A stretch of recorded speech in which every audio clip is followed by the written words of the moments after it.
Hi everyone. Hope you're doing good. Okay, so in the previous lecture, we had seen with fixed cost and average fixed cost. तो अब fixed हो गया, उसके बाद उस chart में हमने क्या देखा था? वेरिएबल कॉस्ट, और वेरिएबल कॉस्ट के अंदर क्या देखना था? Average variable cost. सो आज का हमारा टॉपिक रहेगा concept of variable cost and average variable cost on your screen. Variable cost, तो जैसे ही आप ये वर्ड सुनते हैं वेरिएबल मतलब क्या? It varies, it changes. सही है. सो ऐसा कॉस्ट जो यूनिट्स ऑफ प्रोडक्शन चेंज होने से चेंज होता हो, उस कॉस्ट को हम क्या बुलाएंगे? वेरिएबल कॉस्ट बुलाएंगे. ठीक है. ऑन योर स्क्रीन देखो क्या लिखा है. The cost which has a direct relation. कौन सा रिलेशन? डायरेक्ट मतलब positive relation with what? Production is known as variable cost. It is incurred on variable factors of production. मतलब ये ऐसे फैक्टर्स ऑफ प्रोडक्शन है, ऐसी चीजें हैं जो तभी जरूरत पड़ेगी जब हम प्रोडक्शन करेंगे. मतलब प्रोडक्शन करोगे तो ये कॉस्ट होगा, प्रोडक्शन नहीं करोगे तो ये कॉस्ट नहीं होगा. सो ऐसे कई खर्चे होते हैं जिनका प्रोडक्शन के साथ सीधा संबंध होता है. ऐसे खर्चों को हम कौन से खर्चों में गिनेंगे? वेरिएबल कॉस्ट में गिनेंगे. ठीक है. फिर देखो क्या लिखा है. Production rises, cost rises. Production falls, cost falls. Production zero, then this cost is also zero. So सीधा डायरेक्ट रिलेशन ऐसे खर्चों का प्रोडक्शन के साथ होता है. उन खर्चों को हम क्या बुलाएंगे? वेरिएबल कॉस्ट बुलाएंगे. Because such cost varies directly with the variation in production. So if production changes positively, this cost will also change positively. If production is affected negatively, then this cost is also affected negatively. In short, it is like you jump, I jump. Remember? So Titanic movie का आपको ये scene बहुत अच्छे से याद होगा, जिसमें ये डायलॉग 2 से 3 बार दोहराया जाता है. Once by the hero, then by the heroine.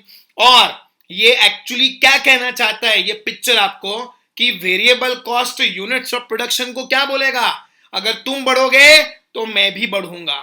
If you jump, I jump. If you rise, I rise. If you fall, I fall. तुम खाओगे, मैं भी खाऊंगा. तुम सोओगे, मैं भी सोऊंगा. तुम बोलो दिन तो दिन, तुम बोलो रात तो रात. सो वेरिएबल कॉस्ट और यूनिट्स ऑफ प्रोडक्शन के बीच में डायरेक्ट कनेक्शन है, वो ये पिक्चर आपको समझाना चाहता है. Okay. So what is variable cost? The cost which varies with the variations in units of production directly is known as variable cost. एक ऐसा खर्चा जिसका प्रोडक्शन के साथ सीधा रिलेशन है, डायरेक्ट रिलेशन है, पॉजिटिव रिलेशन है, ऐसे कॉस्ट को हम वेरिएबल कॉस्ट बुलाएंगे. Okay. Now let us understand the examples of variable cost on your screen. पहला, परचेज ऑफ रॉ मटेरियल. अब सोचो, आपको जितने फिनिश गुड्स बनाने हैं, जितने ज्यादा फिनिश गुड्स आप बनाना चाहते हो, उतना ही ज्यादा आपको रॉ मटेरियल चाहिए होगा. जितने कम यूनिट्स ऑफ प्रोडक्शन बनाना चाहोगे तो उतना आपको कम रॉ मटेरियल चाहिए होगा. क्योंकि रॉ मटेरियल से ही क्या बनता है? फिनिश गुड्स बनते हैं. तो जितने ज्यादा फिनिश गुड्स, उतना ज्यादा रॉ मटेरियल आपको चाहिए होगा, और जितने कम फिनिश गुड्स, उतना कम रॉ मटेरियल चाहिए होगा. अब अगर हमारे बिजनेस की बात करें तो एजुकेशन फील्ड में हमारे लिए वेरिएबल कॉस्ट क्या होता है? आप सभी को हमने रेफरेंस बुक्स दी है, मटेरियल दिया है. ये मटेरियल का सीधा रिलेशन किसके साथ है? नंबर ऑफ स्टूडेंट्स के साथ है। स्टूडेंट्स बढ़ेंगे, ये मटेरियल का खर्चा बढ़ेगा, उतनी ज्यादा कॉपीज हमें करवानी पड़ेंगी, और स्टूडेंट्स अगर कम हुए तो नंबर ऑफ कॉपीज भी डाउन जाएंगी, तो उतना हमारा खर्चा कम होगा। ठीक है, सो ऐसा ही एक दूसरा खर्चा मान लो पेपर चेकिंग का भी होगा। जितने ज्यादा स्टूडेंट्स उतना ज्यादा पेपर चेकिंग करना पड़ेगा, क्योंकि उतने ज्यादा लोग टेस्ट देंगे, है ना। अब मैं ये नहीं बोल रहा कि सब लोग टेस्ट देंगे, लेकिन जितने भी ज्यादा स्टूडेंट्स होंगे उस प्रपोर्शन में ही टेस्ट देने वाले भी बढ़ेंगे। तो बेटा जब फिजिकल क्लासेस चालू थे तब हम हमारे स्टूडेंट्स के पेपर्स एक्सपर्ट्स को देते थे, आउटसाइडर्स को देते थे चेक करने के लिए, और वो पर पेपर हमसे कुछ रुपया लेके जाते थे, 3 rupees, 5 rupees, 10 rupees, 20 rupees, depending upon कैसे प्रकार का वो पेपर है, सब्जेक्टिव है, ऑब्जेक्टिव है, उसके बेसिस पे पर पेपर हम चार्ज चुकाते थे। सो ये सारे खर्चे हमारे लिए क्या हो गए, वेरिएबल कॉस्ट हो गए। नंबर ऑफ स्टूडेंट्स बढ़ेंगे तो ये खर्चा बढ़ेगा, नंबर ऑफ स्टूडेंट्स कम होंगे तो ये खर्चा कम होगा। अब सर्विस इंडस्ट्री है, एजुकेशन है, इसीलिए हमारे लिए यूनिट्स कौन है, आप लोग, नंबर ऑफ स्टूडेंट्स। लेकिन अगर मैन्युफैक्चरिंग है तो वहां पर क्या होगा, number of units of finish goods होगा। सो जितने ज्यादा फिनिश गुड्स आप बनाओगे उतना ज्यादा आपको रॉ मटेरियल चाहिए होगा, उसका खर्चा बढ़ेगा, और जितना कम फिनिश गुड्स बनाने का आप सोचोगे उतना कम रॉ मटेरियल का खर्चा होगा। फिर आगे बढ़ते हैं, एनर्जी कंजम्पशन मतलब इलेक्ट्रिसिटी। सो जितना ज्यादा यूनिट्स बनाओगे उतने ज्यादा आपके मशीन्स चलेंगे, उतनी ज्यादा इलेक्ट्रिसिटी भी कंज्यूम होगी, और उतना आपका खर्चा बढ़ेगा। सो इलेक्ट्रिसिटी का खर्चा भी कौन सा कॉस्ट है, वेरिएबल कॉस्ट है, because it is having direct relationship with the units of production. The more you produce, the more you have to get the work done through machines. More machines will consume more electricity and the cost will go up. ठीक है, next is transportation expenditure. Transportation तो हम सब जानते हैं कि कौन कौन से प्रकार से हम गुड्स को एक जगह से दूसरी जगह पहुंचा सकते हैं। It can be through airways, it can be through waterways, it can be through roadways, it can be through railways, है ना। पाइपलाइन भी इस्तेमाल होता है to transfer liquid material and gaseous material. So transportation expenditure का units of production के साथ क्या रिलेशन है, सोचो। आप जितने ज्यादा गुड्स बनाओगे उतना ही ज्यादा आपको उन गुड्स को ट्रांसपोर्ट करना पड़ेगा, क्योंकि मैन्युफैक्चरर तो अपनी फैक्ट्री में गुड्स बनाएगा और उसके बाद उसको कंज्यूमर तक पहुंचाने के लिए वो ट्रांसपोर्टेशन फैसिलिटीज का उपयोग करेगा। So more the units of production, more will be the transportation expenditure, and less production will require less transportation facilities. सीधी सी बात है, मैं ज्यादा गुड्स बनाऊंगा तो ज्यादा टू एंड फ्रो करना पड़ेगा, और अगर कम गुड्स बनाऊंगा तो एक बार में ही वो ट्रांसपोर्टेशन में चला जाएगा। As for example, you were manufacturing 100 tons of goods, 50-50 ton के 2 ट्रक आप घुमाते थे, तो एक धक्के में ही वो 100 टन ट्रांसफर हो जाता था। अब आपने प्रोडक्शन बढ़ा दिया, 100 टन की जगह अब 1000 टन आपने बनाना शुरू कर दिया, तो अब आपको वैसे ही 2 ट्रक को 10 बार घुमाना पड़ेगा, क्योंकि now the production has become 10 times, so your transportation expenditure will also be 10 times. So in short, transportation expenditure is which cost? Variable cost. Why variable cost? क्योंकि units of production बढ़ने से ये खर्चा भी बढ़ रहा है, और units of production कम होंगे तो ये खर्चा भी आपका कम हो जाएगा। ठीक है, चलिए फिर नेक्स्ट आता है डायरेक्ट लेबर वेजेस, मतलब ऐसे लेबरर्स, ऐसे एम्प्लॉइज जो सीधे प्रोडक्शन कर रहे हैं, उन लेबरर्स को हम क्या बुलाएंगे, डायरेक्ट लेबर बुलाएंगे, जिनके होने से प्रोडक्शन हो रहा है, और जो नहीं होंगे तो प्रोडक्शन ही नहीं होगा। सो फैक्ट्री में जितने भी लेबरर्स काम कर रहे हैं उन लेबरर्स को हम क्या बुलाएंगे, डायरेक्ट लेबरर्स बुलाएंगे।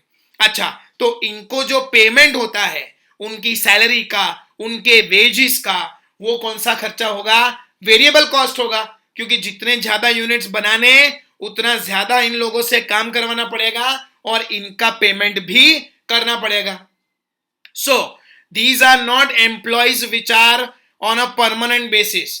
जो कोई सर्विस में काम कर रहे हैं ऐसा ये स्टाफ नहीं है. हमने पिछले लेक्चर में फिक्स्ड कॉस्ट में देखा था परमानेंट स्टाफ सैलरी, तो वो प्रोडक्शन नहीं कर रहे थे, वो अकाउंटेंट अकाउंट्स का काम कर रहा था जिसका प्रोडक्शन से कोई संबंध नहीं था. मार्केटिंग वाला बंदा एक हमने रखा हुआ है अपने डिपार्टमेंट में जिसको हम मंथली सैलरी फिक्स देते हैं, तो उसका भी प्रोडक्शन के साथ सीधा कोई कनेक्शन नहीं था. यहां पर ये जो लेबरर्स हैं इनका सीधा कनेक्शन किसके साथ है?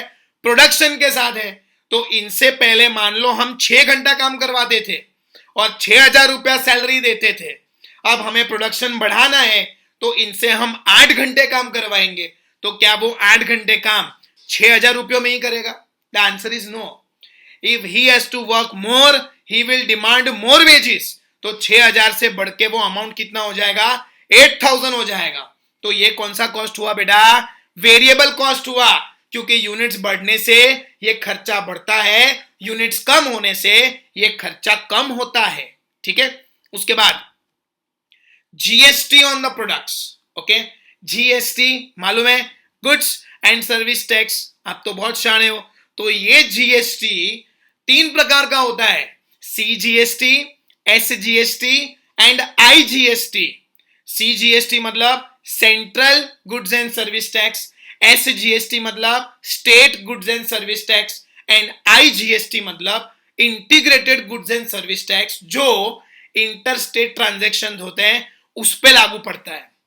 अब ये जीएसटी मेरे को बताओ is applicable on what? The finished goods and services both.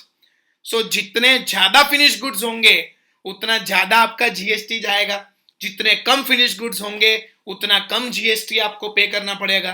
क्योंकि बहुत सारे इनडायरेक्ट टैक्सेस इंडिया में थे, उन सभी इनडायरेक्ट टैक्सेस को हटा के वन नेशन वन टैक्स क्या आया? GST, which is applicable directly on what? Goods and services. So more the units of production, more will be the GST. Less the units of production, less will be the GST. Understood? चलिए फिर आगे देखते हैं commission on sales. तो sales जितना ज्यादा करोगे उसका एक परसेंटेज कमीशन आपको पे करना होगा to those people who are making sales. तो पहले तो ये समझते हैं कि ये कमीशन ऑन सेल्स होता क्या है. ओके, एज फॉर एग्जांपल मैंने एक एजेंट को रखा है who is doing marketing activities for me, who is doing sales for me, और उसको मैंने ये बोला कि तू 100 रुपए का सेल्स करेगा ना तो उस पे मैं तेरे को 2 रुपया दूंगा. ठीक है, हर 100 रुपए के सेल्स पे I will give you how much? 2 rupees as commission on दो सेल्स. क्यों? क्योंकि वो सेल तुमने किया है मेरे प्रोडक्ट का, तो तुम्हें कुछ मिलना चाहिए. नाउ ऐसा ट्रांजैक्शन मान लो हमारे बीच ही हो जाता है, तो क्या आप 100 रुपए का सेल करके बैठ जाओगे? 2 रुपया, खुश, मजा आ गया, होता है ऐसा? नहीं. आप क्या करोगे? 100 रुपए पे रुक नहीं जाओगे, 100 का 1000 करोगे, 1000 का 10,000 करोगे, 10,000 का 1 लाख करोगे. एंड जस्ट इमेजिन अगर 1 लाख रुपए का आप सेल्स कर लेते हैं तो उसका 2% आपको कितना मिलेगा? 2,000 मिलेगा. और वही सेल्स जब आप 10 लाख का कर देते हैं तो आपको 20,000 मिलेगा, और 1 करोड़ का सेल्स कर देते हैं तो आपको 2 लाख मिलेगा. सो ये कमीशन ऑन सेल्स का क्या मतलब है? The more you sell the more is your commission. And when will you be able to sell the goods? When somebody is bloody producing those goods. So more the units produced, more the units sold, more will be the commission on sales. तो कौन सा cost हुआ? Variable cost हुआ. ठीक है, समझ में आ गया? सो ऐसे कई खर्चे होते हैं जिनका सीधा रिलेशन किसके साथ बना है? यूनिट्स ऑफ प्रोडक्शन के साथ बना है. जितने ज्यादा यूनिट्स उतना ये खर्चा ज्यादा, जितने कम यूनिट्स उतना ये खर्चा कम. ओके, और मान लो नो यूनिट्स तो ये खर्चा होगा ही नहीं. क्यों? क्योंकि रॉ मटेरियल कब खरीदोगे? जब प्रोडक्शन करना होगा. अब तुम्हें प्रोडक्शन ही नहीं करना तो ना ही तुम्हें रॉ मटेरियल चाहिए, ना ही इलेक्ट्रिसिटी चाहिए. जब गुड्स ही नहीं बने तो ट्रांसपोर्ट क्या करोगे? जब गुड्स बनाने ही नहीं तो क्यों लेबरर्स को बुलाओगे? जब गुड्स ही नहीं है तो काहे का जीएसटी, और जब सेल्स ही नहीं है तो काहे का commission? So all these cost are which cost? Variable cost, because they are having direct relation with units produced. Okay, चलिए फिर आगे बढ़ते हैं। अब इसी वेरिएबल कॉस्ट को हम समझते हैं with the help of a schedule, units of output and variable cost. So units zero, तो बोलो वेरिएबल कॉस्ट क्या होगा? जीरो ही होगा। No units no variable cost. Okay, fixed cost में ऐसा नहीं था, वहां पर चाहे आप यूनिट्स बनाओ या ना बनाओ ये खर्चा तो होगा आज, लेकिन वेरिएबल कॉस्ट की जात ऐसी नहीं है, वो तभी होगा जब यूनिट्स होंगे। क्यों? क्योंकि variable cost is having a direct relationship with units. You jump I jump, you yes I yes, you no I also no. ठीक है, सो यूनिट जीरो तो variable cost is also zero. उसके बाद units 10, variable cost मान लेते हैं कि 80 है। यूनिट्स 20 तो वेरिएबल कॉस्ट 150, यूनिट्स 30 तो वेरिएबल कॉस्ट 210, यूनिट्स 40 290, 50 के सामने 390, 60 के सामने 500, 70 के सामने 620। तो लगातार आप क्या ऑब्जर्व कर रहे हैं कि यूनिट्स जैसे जैसे बढ़ रहे थे वैसे वैसे वेरिएबल कॉस्ट भी बढ़ रहा था, और यूनिट्स अगर कम कर दोगे तो आपका वेरिएबल कॉस्ट भी कम हो जाएगा। So there is which relationship between units and variable cost? Direct and positive relationship. अब शेड्यूल आ गया तो आप जानते हैं कि नेक्स्ट स्टेप क्या होगा? Yes, graph. So we have two axis, x axis and y axis. X axis पे आप क्या दिखाओगे? आउटपुट इन यूनिट्स, और वाई एक्सिस पे आप क्या बताओगे? Variable cost in rupees. अब ध्यान से देखना। Okay, units 0, 10, 20, 30, 40, 50, 60, 70। आपको ये स्केल लेकर मेजरमेंट सेंटीमीटर का लेकर आपको करना है। Okay, 1 centimetre gap between 0 and 10, 1 centimetre gap between 10 and 20, 1 centimetre gap between 20 and 30 and so on. Okay, फिर वाई एक्सिस पे आप क्या दिखा रहे हैं? Variable cost. तो चलो देखो, वेरिएबल कॉस्ट की मैक्सिमम वैल्यू कितनी है? 620 है ना। सो 620 हमें वर्टिकल एक्सिस में प्लॉट करना है मैक्सिमम वैल्यू, तो हम 50-50 की वैल्यू उसकी ले सकते हैं। तो 50, 100, 150 and so on. Let us take that 50, 100, 150, 200, 250, 300, 350, 400, 450, 500, 550, 600, 650। 650 के ऊपर तो जाने नहीं वाला, क्योंकि मैक्सिमम वेरिएबल कॉस्ट का कॉलम देखो कितनी वैल्यू है? 620 मैक्सिमम है। ओके, अब एक क्वेश्चन आएगा, सर यहाँ पे हम 100, 200, 300, 400, 500, 600, 700 भी ले सकते हैं? ले सकते हैं, कोई प्रॉब्लम नहीं है। ठीक है, फिर लेकिन 200, 400, 600 नहीं लेने का। You have to be reasonable, मतलब ग्राफ ऐसा बनाओ मतलब लगे किसी को, देखने वाले को, कि प्रॉपरली बनाया है। So your Y axis should be properly utilised. Okay, so हमने यहाँ पे स्केल कितने का लिया? 50 का। तो आप भी अपनी प्रैक्टिस में ये स्केल कितना लेंगे? 50 का ही लेंगे।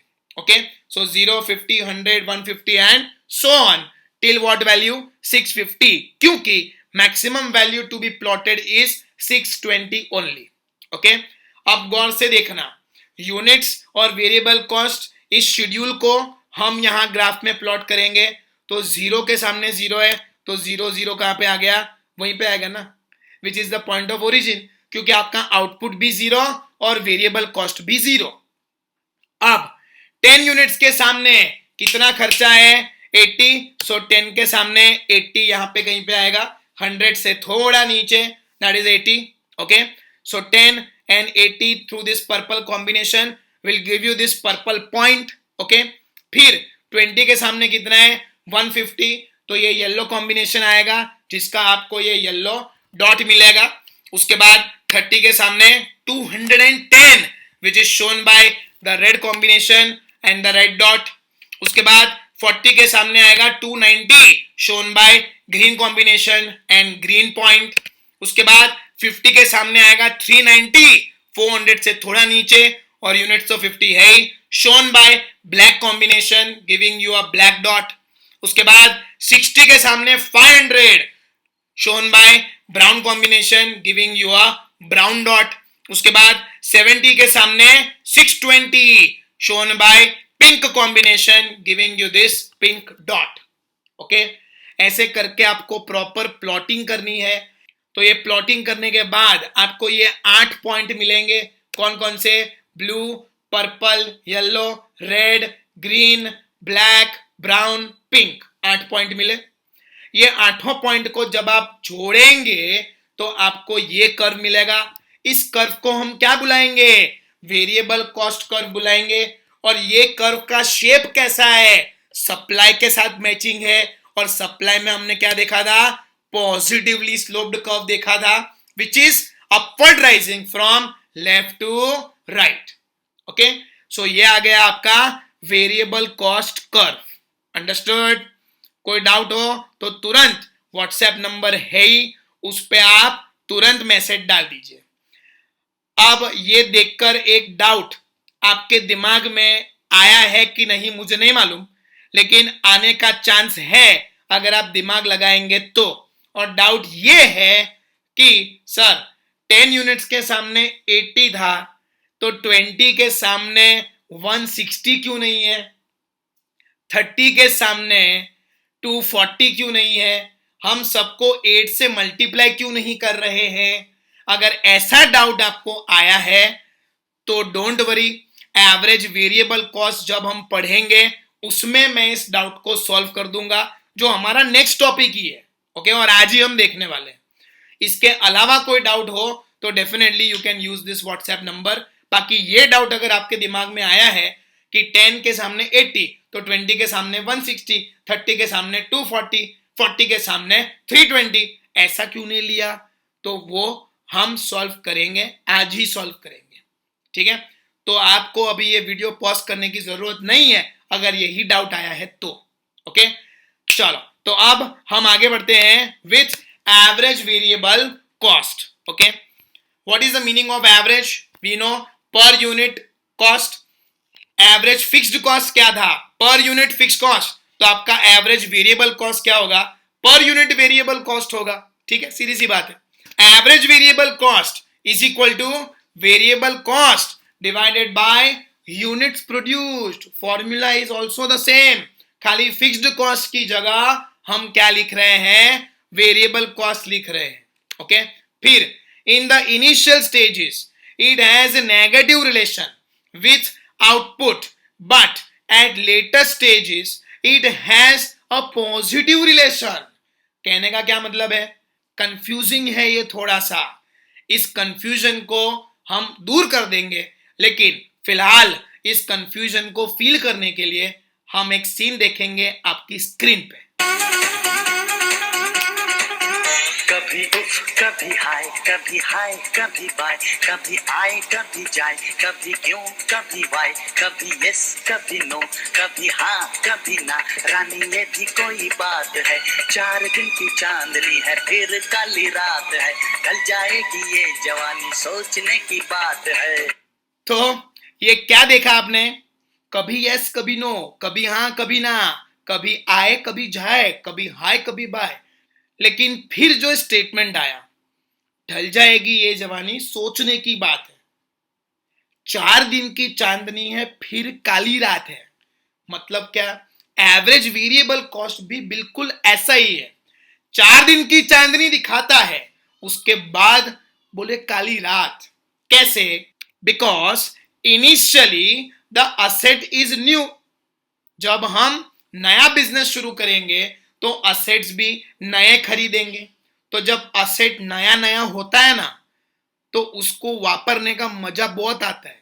ठीक है, देखो लिखा है आगे, so it shows more efficiency with increase in production. क्योंकि उस असेट को अभी तुमने यूज ही नहीं किया ना, और उसको जब यूज करना स्टार्ट करोगे तो असेट को भी मजा आएगा, आपको भी मजा आएगा।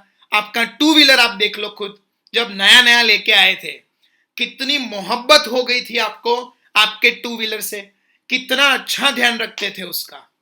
कभी भी कहीं बाहर गए तो धूल मिट्टी हुई तो आके उसको साफ किया, हर रोज सुबह उठ के उस व्हीकल को नहलाया, या किसी को रख लिया कि हर रोज आके आपको मेरा व्हीकल साफ रखना है। फिर उसकी जो इकोनॉमी की रेंज आती थी ना स्पीडोमीटर में, उसमें भी ग्रीन से आप ऊपर नहीं जाते थे शुरू शुरू में। बाद में तो क्या है, एक बार कॉन्फिडेंस आ गया कि अपने को व्हीकल आता है, मतलब फिर रमफाट, फिर तो आप ऐसी ऐसी कट्टी मार के निकलते हैं, बेचारा ट्रक वाला बस वाला घबरा जाता है कि ये टू व्हीलर वाले क्या सीन दिखा रहे हैं हमको। फिर सपोज बाइक है तो उस पर आप विली मारोगे। तो ये सारी हरकतें फिर आपने करनी शुरू कर दी आपके एसेट के साथ, जिससे वो एसेट की एफिशिएंसी चैलेंज हुई, उसका ध्यान आपने अच्छे से नहीं रखा। तो असेट ने बाद में देखो क्या किया, and at later stages the asset becomes old, so it start showing inefficiency with increase in production. So जब बाइक नई नई होती है ना, उसमें स्टंट मारने में मजा आता है, लेकिन एक बार बाइक ढुस हो गई, पुरानी हो गई, फिर उसमें आप स्टंट मारने के लायक नहीं रहते। क्यों? क्योंकि आपका बाइक अब उस स्टंट को सपोर्ट नहीं करेगा। समझ में आ रहा है? सो जब असेट नया नया होता है, आप उसको बिजनेस में लेके आते हैं, उसको इस्तेमाल करना शुरू करते हैं, तो जब तक वो असेट अपनी ऑप्टिमम कैपेसिटी पे नहीं पहुंच जाता, तब तक वो आपको एफिशिएंसी बताएगा। लेकिन बाद में वो असेट को भी कंटाला मारेगा, आपको भी कंटाला मारेगा, और फिर वो अपनी इनएफिशिएंसीज दिखाना शुरू करेगा। अब इसी चीज को थोड़ा सोशली समझते हैं, ठीक है? कि जब नई नई शादी होती है, समझ में आ रहा है, तो हस्बैंड वाइफ दोनों को बहुत मजा आता है, बहुत मजे करते हैं दोनों, and they literally enjoy life with each other कि wow, marriage is such a beautiful association, it is a great organisation, it is a great thing to do in life. लेकिन किसी भी शादीशुदा कपल को 5 साल बाद 10 साल बाद पूछना कि वो ज्यादा खुश कब थे, आपको कहीं बाहर जाने की जरूरत नहीं है, अपने माँ बाप को ही पूछ लेना कि वो खुश कब थे, शादी से पहले कि शादी के बाद, तो वो आपको बताएंगे कि शादी से पहले हम ज्यादा खुश थे। आप फिर ये भी पूछना कि वो अपनी उस जिंदगी में वापस जाना चाहेंगे, तो वो हाँ बोलेंगे। और उससे भी बेटर हाँ वो कब बोलेंगे, आपकी शादी के जो पहले 2-3 साल थे, क्या आप उसमें वापस जाना प्रेफर करोगे? फटाक से दोनों साइड से हाँ ही आएगा। Why? Because when things are new, you don't know each other, you are exploring things, and you both are showing efficiency to impress each other. और यही चीज शायद आप में से कुछ लोगों ने रिलेशनशिप्स में भी एक्सपीरियंस तो किया ही होगा। नया नया बॉयफ्रेंड गर्लफ्रेंड बने, जिसको सोशल मीडिया पे आजकल हम क्या बोलते हैं, निब्बा निब्बी। समझ में आ रहा है? हाँ, मैं भी देखता हूँ, I know all these things. So निब्बा निब्बी देखना, कितना हसीन प्यार होता है उनमें और कितना मजे लेते हैं वो। लेकिन वही चीज जब आगे एक लेवल पे चली जाती है, बाद में गुस्सा आता है। क्या लव यू, क्या सुबह सुबह उठ के मैसेज करना, क्या हर रोज उठ के कॉल करके पूछना, बाबू तूने खाना खाया, क्या खाना खाया, मैंने तो ये खाया, मैंने तो वो खाया, चलो वहां चलते हैं, चलो यहाँ चलते हैं। अभी पक गए हैं भाई एक और एक इंसान के साथ। सो नाउ, और चलो ये तो फिर इंसान की बात है, तो we remain loyal to them because we are emotionally connected. समझ में आ रहा है? लेकिन यहां पर तो आपका बिजनेस का असेट है, उसको आप नया नया जब घर लेके आए थे, सॉरी, नया नया जब बिजनेस में लेके आए थे, किस चीज के लिए? प्रोडक्शन करने के लिए। तो वो प्रोडक्शन करने में स्टार्टिंग में एक्सपर्ट था, उसने एफिशिएंसी बताई, लेकिन बाद में क्या उसका झेलना पड़ा, हमें इनएफिशिएंसी झेलनी पड़ी। सो स्टार्टिंग में कॉस्ट नीचे जाएगा, कॉस्ट का नीचे जाना मतलब बिजनेस में एफिशिएंसी दिखाई उस असेट ने कि मेरे आने से देखो तुम्हारा खर्चा कम हुआ, लेकिन बाद में उस असेट की ऑप्टिमम कैपेसिटी यूज हो गई, जितना उसको रपोर्ट ना था असेट को हमने रपोर्ट डाला, अब वो रपोर्टने के काबिल नहीं है वो असेट, तो उसके बाद वो असेट भी जवाब देना चालू करेगा। वो असेट ये बोलेगा ना कि अब बहुत हो गया, लेकिन फिर भी तुम प्रोडक्शन चालू रखोगे, तो उस असेट पे खर्चा करना पड़ेगा, वो असेट आपसे खर्चा मांगेगा, कि अब मेरे पे थोड़ा रिपेयर्स एंड मेंटेनेंस का खर्चा करो, तो मैं उस पोजीशन में रहूंगा कि मैं और प्रोडक्शन कर सकूं। सो बाद में क्या होगा, स्टार्टिंग में हुआ था कॉस्ट गोज डाउन, लेकिन बाद में रिपेयर्स और मेंटेनेंस का खर्चा बढ़ेगा, उस असेट से काम करवाना है तो कॉस्ट फिर ऊपर जाएगा। Understood? So you carefully observe in the initial stages, third point, in the initial stages there is a negative relation. कैसे? Units rises, cost goes down, लेकिन बाद में क्या होगा, at later stages it has a positive relation. फिर units बढ़ाने होंगे तो खर्चा भी बढ़ाना होगा। So initially it is having which relation? Negative relation. बाद में वो रिलेशन किस में कन्वर्ट होगा? पॉजिटिव रिलेशन में कन्वर्ट होगा। Units of production and average variable cost की हम बात कर रहे हैं। ओके, चलिए। So initially we conclude there is economies of scale. जब भी असेट एडवांटेज दिखाता है ना, तो उसको हम क्या बोलते हैं? इकोनॉमीज ऑफ स्केल बोलते हैं। ये एक इकोनॉमिक टर्म है। ओके, इकोनॉमीज ऑफ स्केल मतलब advantages of the asset are felt by the organisation. So उसको हम क्या बुलाएंगे? Economies of scale, advantages of asset. Okay, अब उसमें क्या होगा? Number of units rises, AVC goes down, average variable cost goes down, और कॉस्ट नीचे जाए वो अच्छी बात होती है।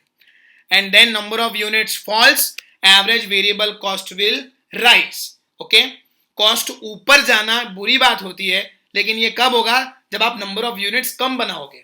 सो असेट को लाके ऐसे ही रखा हुआ है, उसकी बेस्ट कैपेसिटी पे उसको आप लेके नहीं गए, तो फिर वो असेट तो बुरा मानेगा ना, तो वो खर्चा तब मांगेगा।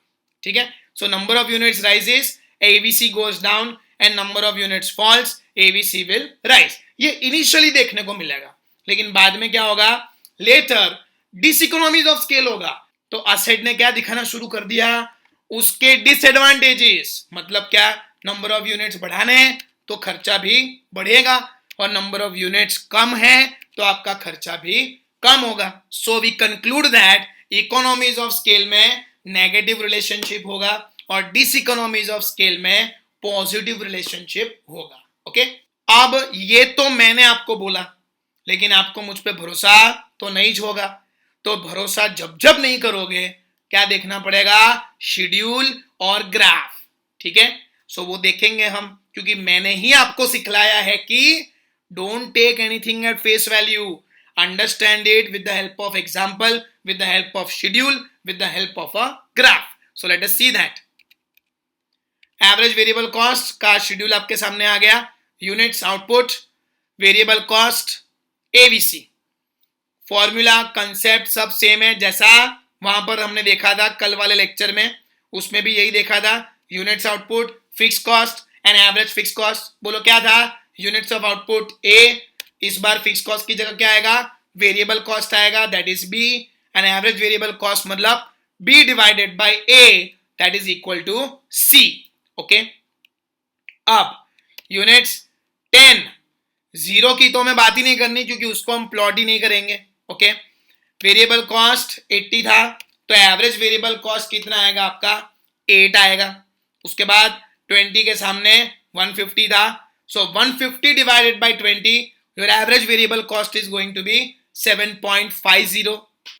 चलो फिर 30 के सामने 210, तो आपका एवीसी कितना आएगा? 7। 210 divided by 30 will give you 7। फिर 40 and 290, so 290 divide by 40 will give you 7.25।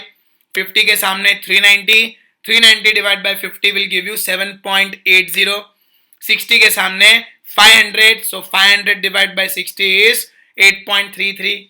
फिर 70 के सामने 620, तो 620 divide by 70 is 8.85। Okay, now ये टेबल तो हो गया, शेड्यूल तो हो गया। अब इसी शेड्यूल को हम ग्राफ में भी देख लें कि आपके सामने क्या पिक्चर आती है। So we have two axis, x axis, Y axis. X axis पे क्या दिखाएंगे? आउटपुट इन यूनिट्स, और वाई एक्सिस पे क्या बताएंगे? Average variable cost. Okay, AVC. मतलब हमें यहां पर कंसेप्ट कौन से लेने हैं? ये दो रेड वाले, एक तरफ यूनिट्स, दूसरी तरफ एवीसी। तो यूनिट्स कितने हैं मैक्सिमम 70, तो उसको प्लॉट करना शुरू कर देते हैं एक्स एक्सिस पे 0, 10, 20, 30, 40, 50, 60, 70। ओके, और आपका एबीसी एवरेज वेरिएबल कॉस्ट कितना है, what is the maximum value 8.85, ये मैक्सिमम वैल्यू है। तो हम एक का स्केल लेंगे ना, 1 2 3 4 5 6 7 8 and 9। Okay, so 1 2 3 4 5 6 7 8 and 9। Okay, 10 भी ले लेते हैं चलो सेफ्टी के लिए, हालांकि 9 के ऊपर जाने नहीं वाला, क्योंकि what is the maximum value 8.85। सो आप 9 पे भी रुक जाएंगे तो कोई प्रॉब्लम नहीं है। ओके, अब 10 के सामने वैल्यू कितना है 8, तो यूनिट्स देखो 10 और वाई एक्सिस पे एवरेज वेरिएबल कॉस्ट 8, इन दोनों के कॉम्बिनेशन को अगर आप ड्रॉ करेंगे तो आपको ये पर्पल कॉम्बो मिलेगा जो आपको एक पर्पल पॉइंट देगा। ठीक है, फिर 20 के सामने 7.50 है। Okay, so 7.5 on Y axis and 20 on X axis, आपको येलो कॉम्बिनेशन मिलेगा जो आपको ये येलो पॉइंट देगा। ठीक है, फिर 30 के सामने 7 एग्जैक्ट 7, सो 7 के सामने 30 जो रेड कॉम्बिनेशन आएगा जो आपको रेड पॉइंट देगा। फिर 40 के सामने आएगा 7.25, सो एक्स एक्सिस पे देखो 40 और वाई एक्सिस पे 7.25, ये ग्रीन कॉम्बिनेशन से आपको मिलेगा जो आपको एक ग्रीन पॉइंट देगा। फिर 50 के सामने 7.80 आएगा, 8 से थोड़ा नीचे जो ये ब्लैक कॉम्बिनेशन आपको देगा जो आपको ये ब्लैक पॉइंट दिलाएगा। फिर 60 के सामने 8.33, तो ये ब्राउन कॉम्बिनेशन आपको मिलेगा जो आपको ये ब्राउन पॉइंट देगा। उसके बाद 70 के सामने 8.85 जो आपको ये पिंक कॉम्बिनेशन देगा जो आपको पिंक पॉइंट देगा। Okay, understood. सो हमने दोनों ही वैल्यूज को ग्राफिकली प्लॉट कर दिया। ये प्लॉट करने के बाद आपको लगभग 7 पॉइंट मिलेंगे, purple, yellow, red, green, black, brown and pink. 7 points मिले, यस कंफर्म हुआ 7 पॉइंट्स मिले। ये 7 पॉइंट्स को जब आप एक लाइन से जोड़ोगे तो आपको ऐसा एक कर्व मिलेगा जो स्टार्टिंग में नीचे आ रहा है और बाद में वो ऊपर उठ रहा है, which means initially there are economies of scale और बाद में there are diseconomies of scale. ठीक है, तो कहने का ये मतलब है कि जब भी आप असेट को नया लेके आएंगे स्टार्टिंग में वो अपनी एफिशिएंसीज बताएगा और वो खर्चे को नीचे लेके जाएगा और बाद में वही असेट जो है वो आपको ज्यादा खर्चा करवाएगा। Okay, so initially we have economies, so 0 से लेकर 30 तक आपने इकोनॉमीज को एंजॉय किया और 30 से लेकर 70 तक आपको डिसइकोनॉमीज का सामना करना पड़ गया। Okay, so this curve is nothing but average variable cost curve. और ये अगर आप थोड़ा गौर से देखेंगे तो आपको ऐसा लगेगा कि हॉकी होता है ना, हॉकी, उसको एकदम फ्लैट करके आपको दे दिया है। सो इसको हम क्या बोलेंगे, a flat hockey shaped curve. क्या बोलेंगे, flat hockey shaped curve. Hockey ऐसा नहीं होता मैं जानता हूं, लेकिन इसको थोड़ा फ्लैट करके आपको दे दिया है तो वो ऐसा लगेगा। ठीक है, so this concept of average variable cost is clear to you. Okay, अब एक क्वेश्चन, सर यूनिट्स बढ़ने से कॉस्ट स्टार्टिंग में कम क्यों हो रहा है? तो मैंने एक तो बोला इकोनॉमीज ऑफ स्केल, लेकिन आपको वो शायद 100% दिमाग में बैठा नहीं होगा। तो एक एग्जांपल से इसको समझते हैं। आज आप किसी भी जेरोक्स वाले के यहां जाइए और बोलिए कि इसकी एक कॉपी निकालने की है, तो वो कितना चार्ज करेगा? 1 रुपया, 1.5 रुपया, 2 रुपया, डिपेंडिंग अपॉन कि आप कौन से एरिया में जेरोक्स करवा रहे हैं। मान लेते हैं कि आपका एरिया बहुत सुप्रीम है, वहां जेरोक्स की दुकानें भर भर के है, तो आप बेस्ट डील लेके आते हो, एक कॉपी कराने का 1 रुपया मान लो। लेकिन आप उसको अगर ये बोल दो जेरोक्स वाले को कि I am coming from a coaching class और मेरा हर महीने का आउटपुट रहेगा 5,000 कॉपीज, तब भी आप मुझसे 1 रुपया चार्ज करोगे एक पेज का? सामने से जवाब आएगा नहीं, हम आपको डिस्काउंट देंगे। क्यों? Bulk purchase. तो जब भी आप रॉ मटेरियल बल्क में खरीद लेते हैं, ट्रांसपोर्टेशन सर्विस का आप एनुअल मेंटेनेंस कॉन्ट्रैक्ट करवा लेते हैं, जब आप जानते हैं कि मेरा बिजनेस नया है और मैं बल्क में खरीदने जा रहा हूं, बल्क में बिजनेस करने जा रहा हूं, तो आपको अच्छी अच्छी बल्क डील्स मिलेंगी और इसीलिए वो कॉस्ट स्टार्टिंग में क्या होगा, नीचे जाएगा।